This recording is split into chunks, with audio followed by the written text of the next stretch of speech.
everyone, it's Gilbert.K here. Welcome back to my channel. Today we are venturing deep in the Lost Lands. That's right, Paul Anderson has teamed up with Milla Jovovich again to adapt a George R.R. Martin short story into a high fantasy, action-packed spectacle. But is it an epic triumph or just another lost cause? Let's break it down piece by piece, because in this review, there's no turning back. Let's go.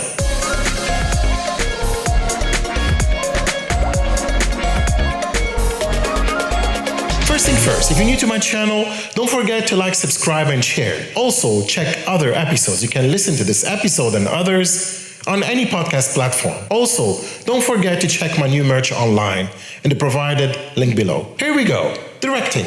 Paul W.S. Anderson, the man, the myth, the master of the stylish chaos, the director who's never met the franchise. He didn't want to turn into a CGI-heavy, action-packed, popcorn-munching bonanza. But how does he fare in the word of George R.R. Martin? Surprisingly, not bad. Anderson brings his usual fast-paced, high-energy style, but this time, he actually embraces some quiet, brooding moments. Did I say atmosphere? He lets the word breathe, at least when he's not throwing us into beast fights and wizard duels. The pacing is tight, the word building is solid, and even though it has a signature, let's zoom in on something cool and hope it sticks approach. It actually works here. Sure, there are a couple of moments where you feel like you're watching a fantasy version of Resident Evil, but that's the Anderson charm. The key takeaway, he directs this with confidence, and while it may not have the depth of Game of Thrones,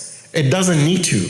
It knows what it is. A fast-paced, sword-clashing, spell-casting adventure. Performance, Milla Jovovich. This woman was born to wield swords, cast spells, and give us that mysterious warrior energy. As Grey Alice, she is equal, parts deadly, enigmatic, and just plain cool. If you were worried she'd be just playing Alice with a cloak, don't be. She brings a refreshing, almost Shakespearean gravitas to the role. She's not just an action hero, she's a character.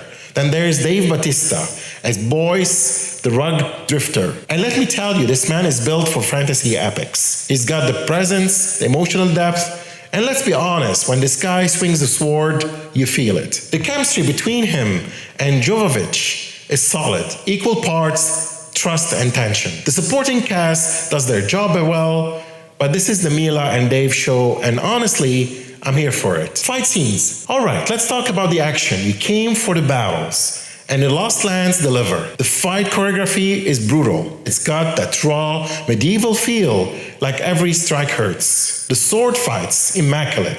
The monster battles, terrifying.